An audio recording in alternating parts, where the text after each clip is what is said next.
Jadi sesuaikan dengan bentuk tengkorak kepala kita, cari shape helm yang bentuknya sama dengan kepala kita. Kalau sendirian nih Mas, lo pribadi nih mungkin, lo pernah nggak sih sering sendiri gitu? Ya, jadi gini Mas, ini seperti halnya nih, di sini saya tuh masih ada 2 baut. Impact pertama seperti ini, karena dia tidak ada tekanan, dia tidak akan patah. Yes. Tapi dia akan membentuk yang namanya impact kedua, double impact. Ini yang mengakibatkan biasanya jajar retak ringan sampai meninggal.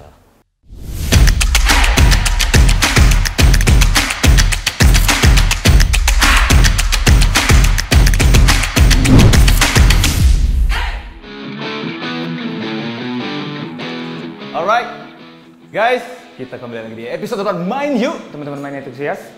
Ya, masih dalam ruangan, masih masa pandemi, so kita masih di sini. Belum bisa jalan-jalan dulu. Tunggu aman semua, baru kita jalan-jalan lagi. Ya, teman-teman, di episode kali ini masih bersama Mas Chris Tanto Ramblings dan senior. Nah, kali ini gue bakal ngebahas lebih lagi soal detail dan mungkin lebih ke arah solusi ya, Mas. Ya. Solusi. Lebih ke arah solusi kali ini kalau ada kendala di tengah jalan seperti apa, detail-detail perlengkapan alat-alat yang dipakai apa gitu. Yeah. So, nah kita bakal bahas itu nanti di sini. Dan sebelum itu gue mau ingetin dulu guys teman-teman, kalau proses perekaman video ini semua kita lakukan dengan protokol kesehatan yang sudah sangat ketat yang dilakukan oleh tim Mind You. Jadi semua aman. Nah, poin pertama nih Mas, gue paling ingin nanya nih, ini yang lo pakai nih biasa untuk touring nih, kalau gear tuh lo pakai apa? Mulai semua deh, helm, sarung tangan. Semua ya. Berarti dimulai dari paling bawah. Paling bawah, oke. Paling bawah itu kita harus pakai namanya sepatu safety shoes atau memang itu bilangnya riding shoes. Di mana riding shoes itu biasanya ada ankle protection, juga biasanya kalau untuk kenyamanan ada beberapa proteksi dan waterproof biasanya kita pakai. Kenapa? Jadi kita nggak repot karena kita berkendara dengan motor itu kita tidak terpengaruh dengan hujan, kita nggak tahu kapan hujan, kapan terang gitu kan. Otomatis kita akan jalan terus. Kadang kita punya schedule yang cukup padat, misalnya jarak hari ini jarak tempuhnya cukup jauh, waktu tempuhnya cukup panjang. Nggak mungkin kita akan nungguin hujan sampai berhenti baru kita lanjutkan perjalanan, kita nggak akan sampai ke titik itu. Jadi otomatis kita well prepare. Nomor 1 safety. Berarti safety shoes itu yang sudah ada protectionnya dan kalau bisa waterproof. Itu biasa lo bawa berapa pair? Satu cukup. Satu cukup. Ya. Oke. Itu bisa mewakili semua kegiatan kalau di situ. Kemudian naik ke atas celana. Celana juga sama, celana riding itu kalau memang bisa pakai yang waterproof akan lebih baik karena curah hujan di Indonesia juga cukup tinggi, nggak tahu kapan butuhnya. Dan yang pasti tetap safety nomor 1, ada yang namanya knee protector dan hip protector, biasanya 2 ini ada di situ. Jadi kalau ada apa-apa accident itu lebih safety. Naik ke jacket juga itu sama. Biasanya kita cari yang waterproof kalau memang ada, dan cari yang nyaman. Itu kan memang ada waterproof yang panas, dan kalau bisa carilah yang waterproofnya tuh adem karena di Indonesia ini kan cuacanya cenderung lebih panas gitu kan. Jadi cari yang memang basicnya untuk tropis gitu, yang memang untuk waterproof tapi base-nya cuaca yang cukup panas, jadi adem lah. Gitu. Mungkin yang lebih ada fan-nya di bagian mana? Fan-nya gitu, ada, waterproof tapi tidak panas itu.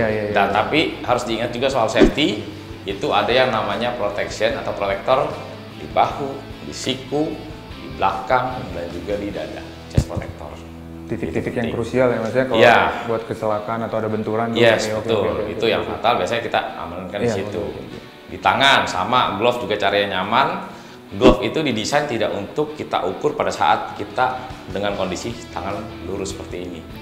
Glove itu didesain untuk kita riding. Jadi pada saat kita fitting glove, kita fitting pada saat kita seperti nge-grip gas. So nggak hanya cuman jadi kita fitting di sini ya. Okay. Bukan fitting begini karena desainnya tidak digunakan untuk tangan kita lurus.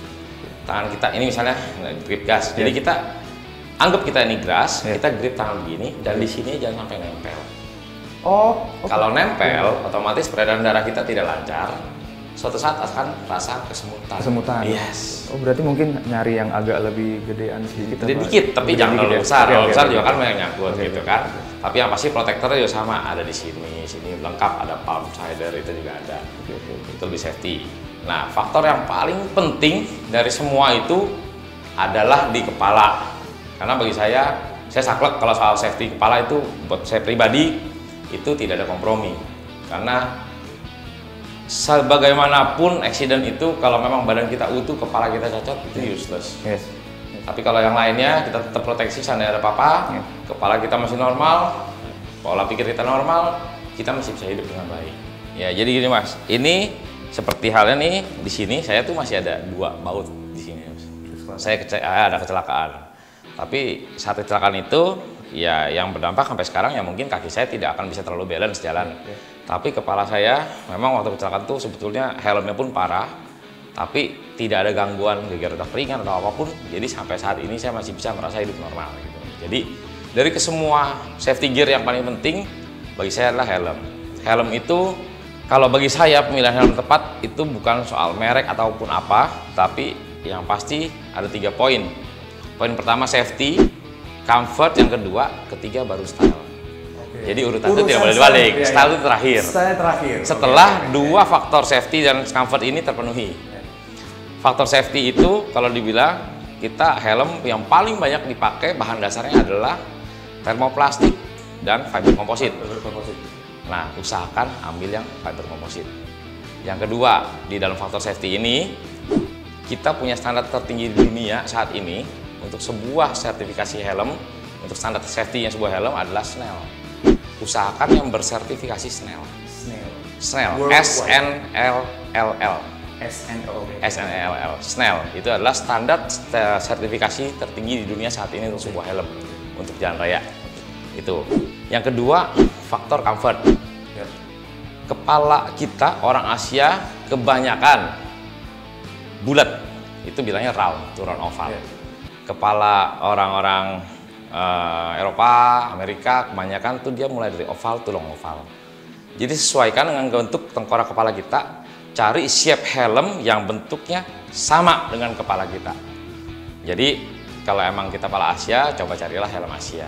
Oke, itu. Jadi faktor comfort nomor 1 tadi shape-nya harus tepat dengan kepala kita. Yang kedua adalah size-nya tepat. Tidak boleh terlalu longgar, tidak boleh terlalu tight. Jadi sebetulnya gini, helm itu ada 3 lapis, Mas. Shell paling luar, EPS itu di tengah, yang bentuknya kayak styrofoam. Yang ketiga adalah busa. Ini yang keempat adalah kepala kita. Ini layer dari luar sampai paling dalam. Seandainya di impact besar, gini Mas, impactnya besar begini. Kalau ini seandainya dia rapat tight, ini impact yang diterima oleh shell akan dioper ke EPS. Dan EPS ini akan patah. Ketika EPS ini patah, itu impact sudah teredam dan setelah itu busa dan kepala aman.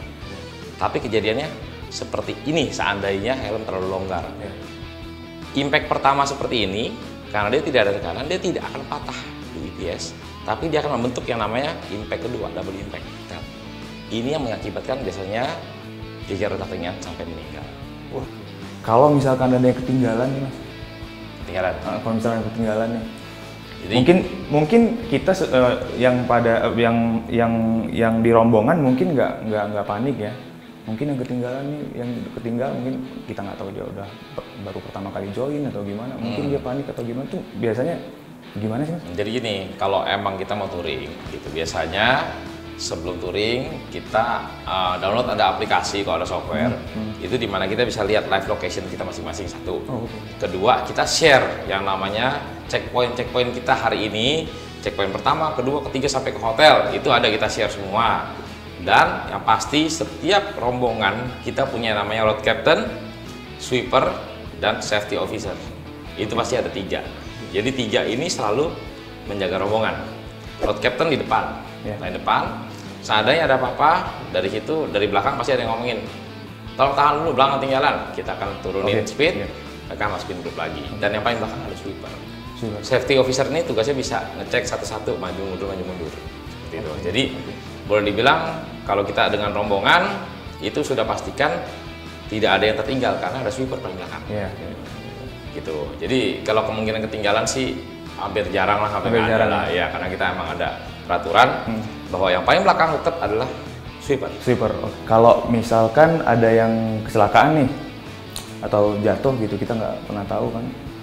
Kalau ada kecelakaan gimana tuh cara ngatasinnya biasa tuh? Biasanya gini, tergantung kecelakaannya. Cuma kita lihat kalau memang kecelakaan ringan, ya kita bisa bantu obatin. Tapi kalau kecelakaannya cukup parah, kita juga nggak boleh sembarang ngangkat orang gitu kan. Jadi kalau emang ada kecelakaan atau apa, ada kemungkinan misalnya ada patah atau apa, nggak mungkin kita boleh angkat sebetulnya. Gitu. Jadi pasti kita akan hubungi dokter. Kebetulan kita juga di grup kita tuh ada cukup banyak dokter gitu kan. Jadi kita tanya seperti apa kondisinya, biasanya video call atau apa. Setelah itu kita cari rumah sakit terdekat. Jadi panggil ambulans seperti itu. Kalau gue pribadi sih kalau lagi jalan paling mungkin karena gue tidak terlalu memahami mesin ya. Mogok masuk banget. Jadi teman-teman juga dalam satu tim yang ikut touring pun tidak bisa menangani kasarnya gitu kan. Iya. Baik kasusnya berat ataupun ringan. Nah, kalau ringan mungkin ya teman-teman bisa bantu. Biasanya bisa bantu. Tapi kalau lebih berat dari itu, memang di luar kemampuan teman-teman, yang memang bukan mekanik sebetulnya basicnya. Biasanya kita kalau touring jauh, mekanik ada yang ikut satu. Kemudian kalau emang touringnya itu memang lebih jauh lagi, biasanya mekanik ikut, ada backup storing juga. Oke. Nah, jadi kalau emang udah nggak bisa dihandle di tempat yang ada, otomatis naikin mobil storing. Gitu. Tetap jadi waktunya saya bilang, kondisinya mungkin trip hari itu cukup panjang. Dan tengah perjalanan ada yang punya masalah dengan engine dan itu tidak bisa dilanjutkan. Jadi naik ke storing, tetap itu dilanjutkan perjalanan. Jadi nanti sampai di kota berikut, nah kita cari bengkel yang memang bisa menangani. Gitu. Masalah tadi ya Mas, rame-rame, ya mudah-mudahan lah ya sumber daya tidak pernah kekurangan karena udah disusun sedemikian rupa, sistemnya sudah jelas segala macam. Kalau sendirian Mas, lo pribadi nih mungkin lo pernah nggak sih touring sendiri gitu? Ya pernah sih. Pernah ya. Nah, itu gimana tuh Mas? Kalau touring sendiri sih gini Mas, yang pasti kita harus lebih aware lagi dibandingkan kita touring bareng-bareng dengan semua kesiapan. Persiapan kita berarti motor harus dicek benar-benar sebelum berangkat, dari engine, rem, ban, apapun itu semuanya, electrical itu semua harus dicek total. Kemudian safety gear juga tepat. Dan kalau bisa Mas, ya obat-obatan semua dibawa, perlengkapan. Plus kita harus kasih tahu teman-teman kita yang daerah mana bahwa kita akan jalan ke sana. Juga keluarga. Lebih baik kita beritahu teman-teman, kita tahu di grup kita share, kita lagi mau jalan ke sini, share live location, komunikasi dengan siapapun yang kita supaya siapapun tahu kita sedang dalam perjalanan. Oke. Kalau lagi masa pandemi gini ya, kira-kira ada perbedaan nggak ya dengan pasti ada mungkin lo yang rasain pribadi itu apa ya kira-kira kalau perbedaannya lagi masa pandemi sama masa-masa normal gitu? Banyak nggak sih?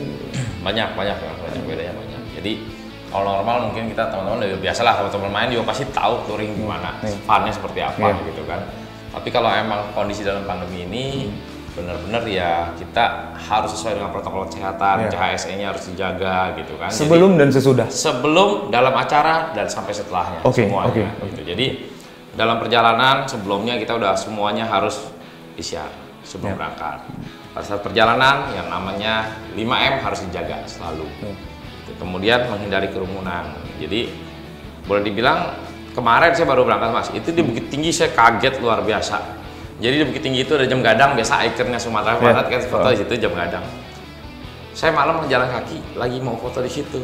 Itu lebih ramai dari pasar malam dan tidak ada yang pakai masker. Wah, saya kaget. Itu saya cari makan tadinya jalan kaki sampai akhirnya baru tahu. Udah deh, gue balik aja. Jadi tetap kita harus jaga gitu, karena kita nggak tahu. Jadi kalau emang ada kerumunan-kerumunan yang lebih beresiko, sebaiknya hindari. Itu juga. Susah sih Mas ngontrol yang kayak gitu ya. Susah. Karena mungkin nggak semua pola pikir itu sama. Itu sulit. Nah, gue jadi kepikiran nih Mas. Ini nggak ada di pertanyaan sih. Gue timbul tiba-tiba gue pertanyaan. Mungkin nggak sih anggota klub itu mengizinkan orang yang memiliki kondisi khusus gitu? Kalau seperti itu sebetulnya kita lihat lagi kembali ke memang kekhususannya itu apa, seberat apa gitu. Jadi tidak disarankan untuk ikut touring yang memang tripnya cukup jauh. Jadi kalau emang kita nggak membatasi teman-teman, kalau emang mau ikut kita welcome, tapi kita juga harus ngerti kondisi teman kita itu seperti apa. Jadi yang kita ajak ikut itu mungkin yang tripnya nggak terlalu melelahkan, juga tripnya lebih pendek. Jadi boleh dibilang ada yang matanya kurang baik misalnya. Kalau emang malam bahaya, jadi kita coba ajak dia trip yang memang khusus kita bisa jalan siang aja. Dan yang pasti yang bersangkutan juga harus informatif ya. Yang pasti harus pasti, informatif betul, sama pasti. tim ya gitu ya. Dia betul. juga harus bisa bertanggung jawab sama dirinya sendiri ya. Iya. Gitu ya. Sampein buat kepentingan bersama kan. Iya, gitu kan? betul. Iya. Mudah-mudahan ini semua jadi informasi yang bermanfaat buat semua, jadi inspirasi dan jadi pengetahuan tambahan ya. Buat gua juga. Makasih banget Mas Kris. Sama-sama. Udah Makasih banyak. Menjawab semua pertanyaan yang kita butuhkan, teman-teman yang main juga. Gua khususnya sebagai newbie nih, mudah-mudahan bener-bener Nanti bareng-bareng lah Mas, ya kita touring. Kita amin. Tunggu banget Mas invitation Indonesia buat teman-teman mainnya juga. Gua Ya. jadi bisa nge-share semua pengalaman yang lu rasain juga ke teman-teman mainnya juga. Jadi channel ini bisa lebih lagi besar gitu ya, Ya, dalam betul, memberikan pasti. informatif dan inspirasi buat teman-teman yang memang berkeinginan untuk ingin touring gitu, tapi gue bisa nggak sih? Gue punya teman nggak sih? Bisa banget teman-teman, bisa komen di bawah. So teman-teman semua, sampai jumpa di next episode Main Yuk cerita-cerita ya. Mudah-mudahan ini cukup informatif dan semua teman-teman bisa dapat pelajaran banyak di sini. Gue Siti Hakim pamit dulu guys, sampai jumpa. See you.